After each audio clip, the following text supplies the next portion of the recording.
Hello, everyone, and welcome back. My name is Dr. Clara, and in today's lesson, I will cover the topic of temporomandibular joint dysfunctions. Now, just a reminder that all the information that is bolded and highlighted in blue is something I've really seen come up on exams, and you should really try to remember those.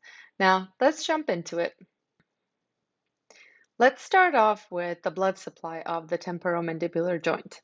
So there are four main arteries. The maxillary artery is located right here.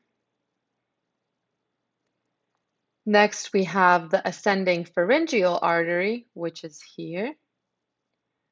The superficial temporal artery, right here.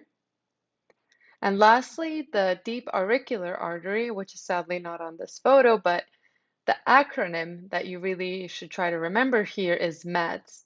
So M for maxillary artery, A for ascending